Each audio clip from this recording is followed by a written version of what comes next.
Hello everyone, welcome to my YouTube channel. तो आज हम लोग एक नए वीडियो पे आए हैं। हमने अभी रिसेंटली एक वीडियो पोस्ट किया था master your class 10th board exam, और ये वीडियो है 12th एग्जाम वालों के लिए। ये वीडियो एक जेनरिक वीडियो है सीबीएसई आईसीएसई स्टेट बोर्ड सबके लिए, जो लोग अपने 12th बोर्ड एग्जाम्स में अपीयर होने वाले हैं, जो एग्जाम अगले ही 2-3 महीनों में है। तो मैं ये वेल एडवांस 3 मंथ्स बिफोर मैं ये वीडियो रिकॉर्ड कर रहा हूँ 1 दिसंबर को, और आज ही से पब्लिश भी कर दूंगा। तो बेसिकली आई होप आप सब तक ये वीडियो कम से कम 5-6 दिन तक तो पहुंच ही जाएगा।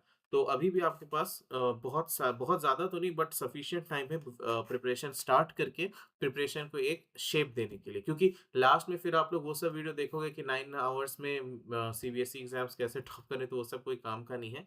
आपको अभी से स्ट्रैटेजिकली काम करना पड़ेगा। मैंने जब 10th का वीडियो बनाया था तब भी एक बात क्लियर किया था कि ये एक generic video of all the subjects, ठीक है। अगर आपको हर सब्जेक्ट्स का डेडिकेटेड वीडियो चाहिए, तो वो भी आप लोग मुझे कमेंट सेक्शन में लिख सकते हैं या फिर हमें पर्सनल मेल भी भेज सकते हैं। हमें एक मेल आया है कि हम इंजीनियरिंग के ऊपर थोड़े और वीडियोस बनाएं, तो वो हम ज़रूर बनाएँगे, और जेईई मेंस, एडवांस उन सब के बारे में बनाएँगे। बट क्योंकि अभी बोर्ड एग्ज़ाम सर पे है, तो अभी हम 11th और 12th के बोर्ड एग्ज़ाम्स के ऊपर और 1-2 वीडियो बनाएँगे, उसके बाद वो सारी सीरीज़ हम स्टार्ट करेंगे। तो चलिए शुरू करते हैं इस वीडियो के साथ, master your class 12th board exam. Board exam में अच्छे नंबर हम कैसे ला सकते हैं और बोर्ड एग्जाम में नंबर का महत्व क्या है, ये हम एक सेपरेट वीडियो बनाएंगे, क्योंकि रिसेंटली मेरे एक नेबर ने मुझे बोला था कि आप बोर्ड एग्जाम्स के ऊपर वीडियो बना रहे हैं, लेकिन बोर्ड एग्जाम का फायदा क्या है, अगर बोर्ड एग्जाम का मार्क्स कहाँ मैटर करता है, कितना मैटर करता है, ये सब भी आप बताइए। तो इसके ऊपर भी हम एक वीडियो बनाएंगे।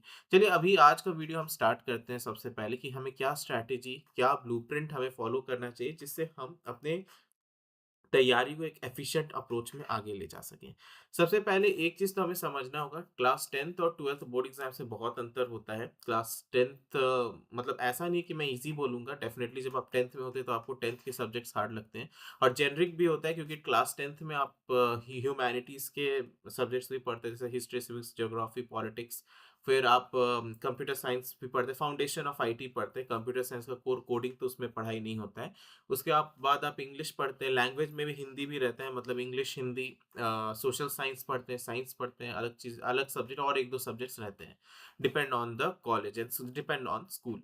12th में क्या रहता है कि आपका स्ट्रीम डिफाइंड रहता है कि आप आर्ट्स स्ट्रीम से हैं, तो आप सोशियोलॉजी, इकोनॉमिक्स, पॉलिटिक्स, ये सब सब्जेक्ट्स पढ़ते हैं। अगर आप साइंस स्ट्रीम के हैं, तो उस हिसाब से आप मैथ्स, फिज़िक्स, केमिस्ट्री या फिर बायोलॉजी अगर आपने लिया है, तो उस हिसाब से अलग-अलग कॉम्बिनेशंस में आप स्ट्रीम वाइज़ सब्जेक्ट पढ़ते हैं। जनरली ये वीडियो फ़ोकस्ड रहेगा साइंस स्ट्रीम के लिए, क्योंकि मैं साइंस स्ट्रीम से पास आउट हूँ और मुझे लगता है मैं साइंस स्ट्रीम को बहुत अच्छा से गाइड कर सकता हूँ। बट अगेन ये वीडियो जेनरिक है, जो पॉइंट्स यहाँ पे लिखे हैं, वो आपके बाकी स्ट्रीम्स के लिए भी ज़रूर अप्लाई होंगे। तो आप अगर बाकी स्ट्रीम्स वाले हैं तो अभी आप वीडियो देख सकते हैं। ऐसा नहीं है कि वीडियो में मैं स्पेसिफिक टू साइंस बताऊंगा, कुछ स्पेसिफिक सब्जेक्ट वीडियो हम अलग सीरीज में लेकर आएंगे कि सब्जेक्ट को कैसे तैयारी करें। अभी हम लोग यहाँ पे बात करेंगे कि एक पूरे बोर्ड एग्जाम्स को हम कैसे अच्छे से क्रैक कर सकते हैं। तो चाहे आप किसी भी स्ट्रीम में, सबसे इंपॉर्टेंट है कि आपको सिलेबस को एनालाइज करना, अगर आपने अभी तक नहीं किया है तो, ठीक है। आपको खुद से भी बोर्ड एग्जाम्स का जो भी सिलेबस है उसे आपको पढ़ना है एक बार, ठीक है। उसके बाद हम लोग को मंथली टाइम टेबल, ये टाइम टेबल का वीडियो भी मैंने एक बार एक वीडियो अपलोड किया था। मैं एक काम करूँगा, इसमें भी मैं आपको थोड़ा-सा इसका एनालिसिस बता देता हूँ कि टाइम टेबल का मतलब क्या है। इसका मतलब है कि हम सप्ताह में 1 दिन छुट्टी ले सकते हैं। मतलब कि मान लीजिए सैटरडे, संडे या कोई वीकडे, मान लीजिए थर्सडे मेरा मन नहीं कर रहा है पढ़ने का, तो फिर मैं हर थर्सडे को एक छुट्टी लूँगा। लेकिन मंडे से वेडनेसडे और फिर थर्सडे, फ्राइडे, सैटरडे, संडे, ये 6 दिन मेरा होगा पूरा पढ़ाई का दिन, ठीक है। तो मैं ऐसे कर सकता हूँ कि थर्सडे या कोई भी एक दिन है, वो मेरा चीट डे है, मैं उस दिन रिलैक्स करूँगा। बट बाकी दिन मैं बहुत अच्छे से शिद्दत से पढ़ूँगा। अब द थिंग इज़ कि बाकी दिन जो आप पढ़ रहे हैं, तो आपको वीक में 1 दिन निकालना होगा प्रॉपर रिवीजन के लिए। इसको हम इंटरमिटेंट रिवीजन बोलते हैं। ये सारे पॉइंट्स मैंने 10th वीडियो में भी, बोर्ड एग्जाम्स के वीडियो में भी डाला है, ठीक है। और इससे पहले एक जेनरिक हमने वीडियो बनाया था, उसमें भी ये सब पॉइंट्स हमने मेंशन किया था। तो यहाँ पे एक चीज़ हमें समझना बहुत ज़्यादा ज़रूरी है कि हमारा जो भी मास्टर प्लान है, इसमें रिवीजन को हमें बहुत ज़्यादा महत्व देना है, ठीक है।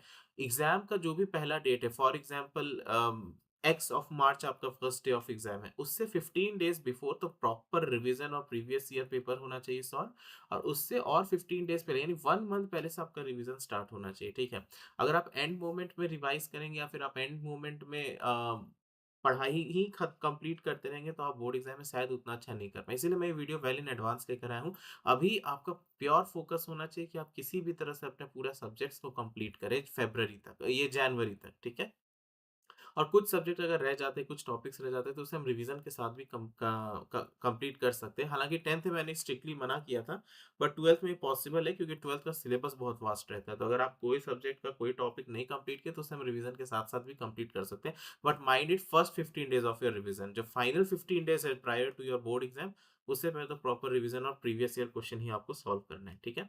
यहाँ पे आपको इजी और डिफिकल्ट सब्जेक्ट्स, अगर मान लीजिए आपको फिजिक्स थोड़ा टफ लगता है, तो आपको कौन सा सब्जेक्ट इजी लगता है, आपको उस पर थोड़ा ज़्यादा, मतलब उस पे आपको थोड़ा उतना टाइम का जो ड्यूरेशन है, आप इजी सब्जेक्ट में थोड़ा कम कर सकते हैं अभी के लिए। अभी आप डिफिकल्ट सब्जेक्ट्स को कंप्लीट कीजिए, क्योंकि इजी सब्जेक्ट विथ रिवीजन भी कंप्लीट हो सकता है, लेकिन डिफिकल्ट सब्जेक्ट रह गया तो बाद में वो कंप्लीट करना मुश्किल होगा। यहाँ पे एक चीज मैं 12th क्लास वालों को एकदम प्रॉपर बता दूं, देखिए 10th में बहुत सारे पब्लिकेशंस के बुक आते हैं, जिसे आप पढ़ के भी अच्छा कर सकते हैं, एक्सेप्ट एनसीईआरटी। एनसीईआरटी तो सब पढ़ते ही हैं, बट 11th 12th में एनसीईआरटी का रोल बहुत हाई रहता है, खासकर केमिस्ट्री के सब्जेक्ट्स में। मैंने इसीलिए बोला कि मैं साइंस स्ट्रीम को थोड़ा सा फोकस में लेके बना रहा हूँ, क्योंकि आर्ट्स और कॉमर्स में मैं नहीं पढ़ा हूँ, तो शायद मेरा एक्सपीरियंस उतना एफिशिएंटली, मैं सब जब सब्जेक्ट का नाम ले रहा हूँ तो शायद उतना अच्छा एक्सपीरियंस मेरा नहीं रहेगा उसमें। इसीलिए मैं साइंस के जो सब्जेक्ट्स है, कुछ सब्जेक्ट्स का नाम लेके आपको बता रहा हूँ, ठीक है। बट डेफिनेटली आर्ट्स और कॉमर्स में भी आर्ट्स में तो एनसीईआरटीज़ रहती हैं 11th-12th की, तो मुझे लगता है कि उन्हें भी एनसीईआरटीज़ ही सब उनके फैकल्टीज़ बोलते होंगे जनरली प्रिपेयर करने।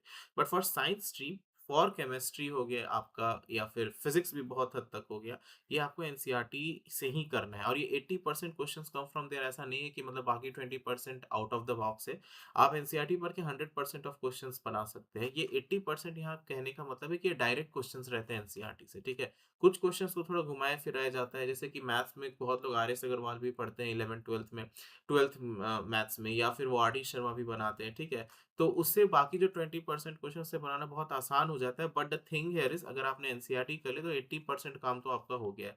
बाकी 20% अगर आप कोई और बुक बना सकते हैं, इट्स बेटर, वो आपका स्पीड, एक्यूरेसी, एफिशिएंसी को इनहांस करता है। अदरवाइज प्रीवियस ईयर क्वेश्चन का एक होलिस्टिक प्रैक्टिस, जो कि आप 15 डेज बिफोर से स्टार्ट कर सकते हैं, किसी भी एग्जाम, मतलब जो आपका बोर्ड एग्जाम से 15 डेज बिफोर आप स्टार्ट करेंगे, तो वो आपको बहुत ज़्यादा बेनिफिट देगा, ठीक है।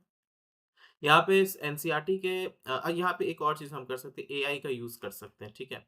एआई में क्या होता है कि फॉर एग्जांपल ओपन एआई का चैट जीपीटी हो गया, या फिर क्लॉड हो गया, कोई भी एआई टूल आप लीजिए, आप एनसीईआरटी का कोई भी क्वेश्चन है उसे आप अटेम्प्ट कर लीजिए, ठीक है। आप आपने अटेम्प्ट कर लिया, और उस आंसर को अपलोड कर दीजिए, और आंसर, और एआई को बोलिए कि आपको स्कोर दे, ठीक है। उसके बाद आप उसका मॉडल आंसर भी जनरेट कर सकते हैं, या फिर आप एक पर्टिकुलर 10th के सब्जेक्ट का 10th आपने प्रीवियस ईयर पेपर, ये तो हालांकि रिवीजन टाइम में स्टार्ट होगा फरवरी से।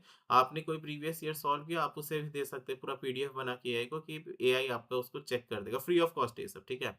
ये सारी चीज़ भी आप कर सकते हैं, और एआई को अपने प्रिपरेशन में इंक्लूड कर सकते हैं। और सबसे इंपॉर्टेंट चीज़, आप एआई से ही मॉडल आंसर भी जनरेट कर सकते हैं। आप एआई से मॉडल क्वेश्चन बनवा सकते हैं कि इस पर्टिकुलर साइंस के सब्जेक्ट से, फॉर एग्जांपल साइंस में क्वांटम फिजिक्स, मतलब जो एक मॉडर्न फिजिक्स के क्वेश्चंस होते हैं, ठीक है, फिजिक्स में, या केमिस्ट्री में ऑर्गेनिक केमिस्ट्री के क्वेश्चंस होते हैं। आप सब चैप्टर का नाम दीजिए और बोलिए कि इससे हमें 10 इंपॉर्टेंट क्वेश्चन आप जनरेट करके दें। तो प्रीवियस क्वेश्चन, ये सब चीज़ आप खेल सकते हैं एआई से। बट द थिंग इज कि ये आप तभी ज़्यादा एफिशिएंटली करेंगे जब आपका सिलेबस कंप्लीट होगा। तो इसीलिए जनवरी तक ट्राई कीजिए सिलेबस कंप्लीट करने का, और फरवरी में हॉलिस्टिक रिवीजन और प्रीवियस ईयर क्वेश्चंस को सॉल्व करने का ही टारगेट होना चाहिए। अगर आपको एक बहुत अच्छा डिसेंट स्कोर चाहिए, तो डिसेंट मतलब एक अच्छा स्कोर 90 प्लस परसेंटेज, और 80 प्लस के लिए भी आपको मेहनत करना पड़ेगा। ये क्योंकि देखिए, बिना रिवीजन के अगर आपने सारे सब्जेक्ट कंप्लीट कर लिया है, बहुत लोग से आप सुनते हुए कि हमने सब कुछ पढ़ा, लेकिन एग्जाम टाइम में जाके हम भूल गए। द थिंग इज, यहाँ पे रिवीजन मैटर करता है। आपने सारा सब्जेक्ट कंप्लीट किया, ये उतना मैटर नहीं करता है। अगर आपने रिवीजन ही नहीं किया है, तो एग्जाम का प्रेशर अलग होता है। एग्जामिनेशन हॉल का जो इन्वायरमेंट होता है, जो प्रेशर होता है, वो अलग होता है, ठीक है। इट डजेंट मीन कि आपने सालों भर क्या पढ़ा है, आपने अपने एसी के रूम में कंफर्ट जोन में पढ़ा है, लेकिन वहां पे जाके एग्जाम के प्रेशर में आपको वो सारे आंसर्स लिखने होते हैं, ठीक है। तो इसीलिए आपको रिवीजन जरूरत है। बिना रिवीजन के एंड मोमेंट में आप सब कुछ भूल जाएंगे, आपको कॉन्फिडेंस डगमगा जाएगा, ठीक है। और यहाँ पे स्मार्ट नोट स्ट्रेटजी, नोट्स का तो सबका अपना अपना तरीका होता है। कुछ लोग याद कर लेते हैं, कुछ लोग नोट्स बनाते थे। मैंने उतना कभी नोट्स बनाया नहीं था, मैं जनरली याद कर लेता था, जो भी फॉर्मूला याद करने का होता था, और जो समझने की चीज़ होती थी समझ लेता था। बट डेफिनेटली बहुत लोग को मैंने देखा है कि वो नोट्स बनाते हैं, उनका नोट्स यूजफुल होता है। हालांकि मैंने ऐसा कोई स्ट्रैटेजी नहीं अपनाया था, बट डेफिनेटली आप कर सकते हैं। देखिए, प्रीवियस ईयर क्वेश्चन सॉल्व करना बहुत ज़रूरी है। प्रीवियस ईयर क्वेश्चंस के बिना बोर्ड एग्जाम्स आप क्रैक अच्छे से नहीं कर सकते हैं, आपका एफिशिएंसी गिर जाएगा। तो फॉर एग्जांपल आपको 100 में मान लीजिए 88 मार्क्स आने वाले थे बोर्ड एग्जाम में, लेकिन अगर आपने प्रीवियस ईयर क्वेश्चन सॉल्व नहीं किए तो हो सकता है 88 से नीचे चला जाके 78 में गिर जाएगा, ठीक है? तो डिफरेंस आएगा आपके बोर्ड एग्जाम्स में, खासकर मैथमेटिक्स और फिजिक्स, खासकर साइंस सब्जेक्ट्स में, क्योंकि मैथ्स खुद में लेंथी होता है, फिजिक्स थोड़ा ट्रिकी हो जाता है, ठीक है? केमिस्ट्री भी हार्ड है, ऐसा नहीं है कि वो बहुत ईज़ी है। बट द थिंग इज़ कि जब आप प्रीवियस ईयर क्वेश्चन सॉल्व करते हैं तो आपको समझ में आता है कि हमें कैसे क्वेश्चंस आने वाले, 3 मार्क्स के कितने होंगे, 5 मार्क्स के कितने होंगे, कितना टाइम हमको लग रहा है एग्जैक्टली 3 घंटे में सॉल्व करने में। क्योंकि देखिए, कोई टफ से टफ क्वेश्चन अगर आप आराम से लेकर चाय पीते-पीते बनाएँगे तो वो बन ही जाएगा, ठीक है? बट द थिंग इज़ क्या, जब 3 घंटे का पेपर है, जिसमें मिक्स ऑफ मॉडरेट, हार्ड और ईज़ी क्वेश्चंस है, तो क्या तब आपसे वो क्वेश्चन बन रहे हैं उस पर्टिकुलर टाइम फ्रेम में?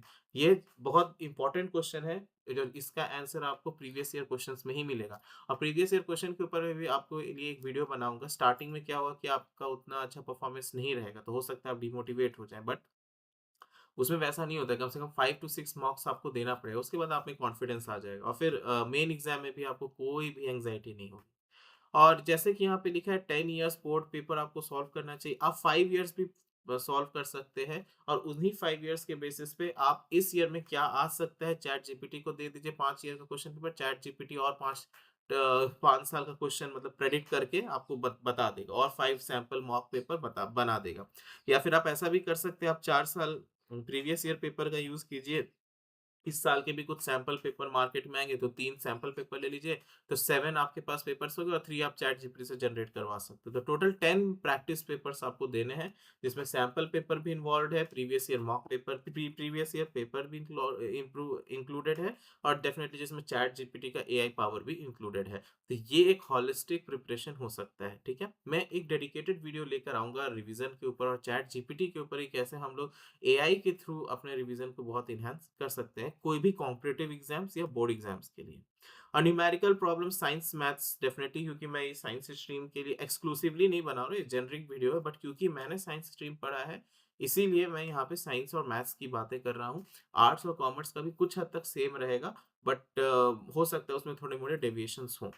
तो बट हाँ, प्रिपरेशन स्ट्रैटेजी, रिवीजन का कल्चर, प्रीवियस ईयर पेपर, ये सब सारे across boards, across branches same रहेंगे। और definitely you need to analyse your mistakes, और ये मिस्टेक्स आप तभी एनालाइज कर पाएंगे जब आपने प्रीवियस ईयर क्वेश्चन पेपर को सॉल्व कर लिया, और उससे भी इम्पोर्टेंट जब आपने सब्जेक्ट का सिलेबस कंप्लीट किया है। अगर फेब में एग्जाम से 2-3 दिन पहले तक आपका सब्जेक्ट ही कंप्लीट नहीं हुआ है, तो फिर कोई एनालिसिस ऑफ मिस्टेक आप नहीं कर पाएंगे, ठीक है? तो ट्राई कीजिए बाय मिड ऑफ फरवरी या फिर बाय जनवरी एंड आपका सिलेबस कम से कम बहुत अच्छा से नहीं बट स्टिल कंप्लीट हो जाए, ताकि बाकी जो बचा कसा कसर है हम लोग रिवीजन में ठीक कर लें उसे, ठीक है? Revision revision revision 1 month before, revision कम से कम 15 डेज बिफोर तो आपका स्टार्ट हो ही जाना चाहिए।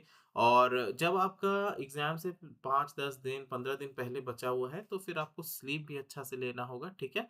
और एक्सरसाइज या मेडिटेशन आपको जो ठीक लगे, ब्रिस्क वॉकिंग कुछ भी करिए, आप अपना स्ट्रेस को कम कीजिए। अब आप जिम मत जॉइन कर लीजिए जिसमें और ज़्यादा आपको स्ट्रेस हो। आप कामली वॉकिंग कीजिए, कोई इश्यू नहीं है, क्योंकि अभी उस समय आपको अपने हेल्थ का बहुत ध्यान देना होगा, आपको कोई चोट-वोट नहीं लगे, आपका हाथ ठीक से रहे। तो इसीलिए एक्सरसाइज़ करिए, नहीं करिए, आप सॉफ्ट रनिंग कर सकते हैं, आप ब्रिस्क वॉकिंग कर सकते हैं, आप नॉर्मल वॉकिंग कीजिए, कुछ भी कीजिए, मेडिटेशन ही कीजिए, बस अच्छा खाइए, ठीक है? अच्छा खाइए, अच्छे से सोइए और आराम कीजिए, ये बहुत इंपॉर्टेंट है। बहुत लोग को मैं देखता हूँ जब मैं एग्ज़ाम्स देने जाता था और अभी भी, कि वो लोग के पेरेंट्स उन्हें एग्ज़ाम हॉल तक ले जा रहे हैं, वो लोग कार या स्कूटर में पीछे बैठ के मतलब नोट्स पढ़ रहे हैं। तो उन सब का कोई फ़ायदा नहीं होता है। आप अपने ब्रेन को और स्ट्रेस कर रहे हैं, ठीक है? एग्ज़ाम हॉल में जाके आपको सब भूलना ही है फिर, उस तरह से आप रिवाइज़ कीजिएगा तो। तो बेटर है कि पहले से ही रिवाइज़ करें और अपना बेस्ट देने का कोशिश करें इसमें, ठीक है? तो विथ दिस हम लोग ये वीडियो को कंप्लीट करने पर आ गए हैं। हम सक्सेस का मतलब कंसिस्टेंसी और स्मार्ट वर्क होता है। स्मार्ट वर्क इज़ नथिंग, मतलब हार्ड वर्क और स्मार्ट वर्क में बस इतना ही अंतर है कि हार्ड वर्क में आप बस वर्क करते हैं, आप अपनी गलतियों से सीखते नहीं हैं, और स्मार्ट वर्क में आप अपनी गलतियों से सीखते हैं। लेकिन वो गलतियाँ तभी होंगी जब कंसिस्टेंसी रहेगा, तब जब आपका सिलेबस कंप्लीट हो जाएगा और आप रिवीजन मोड में, तब आप वो गलती कर सकते हैं, ठीक है? नहीं तो आपसे वो गलती भी नहीं होगी। तो द थिंग इज़ कि सक्सेस अगर आपको चाहिए तो थोड़ा टाइम देना पड़ेगा। इसीलिए हम ये वीडियोज़, मतलब जो इम्पोर्टेंट, मतलब कुछ वीडियोज़ जो हमें रिकमेंड हुए थे कि हम इंजीनियरिंग के ऊपर वीडियोज़ बनाएँ, आईटी सेक्टर के ऊपर वीडियो बनाएँ, हम उनसे पहले ये सब वीडियोज़ आपके पास लेकर आ रहे हैं, क्योंकि अभी टाइम है। अभी प्लीज़ अभी से स्टार्ट कीजिए प्रिपरेशन, तो फिर आगे जाके आपको प्रॉब्लम नहीं होगा। अगर आप इस चैनल पे नए हैं तो हम ऐसे ही अच्छे कंटेंट्स बनाते रहते हैं, और आपको अगर ये वीडियो पसंद आया हो तो इस वीडियो को लाइक कीजिए, चैनल को सब्सक्राइब कीजिए, और अपने दोस्तों के साथ और जिन लोगों को आपको लगता है कि ये वीडियो देखने की ज़रूरत है, उनके साथ ये शेयर भी कीजिए। इसके साथ मैं चलता हूँ, अगर आपको ये वीडियो पसंद नहीं आया हो या फिर हमें किसी तरह से इम्प्रूव करने की ज़रूरत है, तो आप वो चीज़ भी हमें कमेंट या मेल में बता सकते हैं। विद दिस इस वीडियो को हम डन करते हैं। Thank you.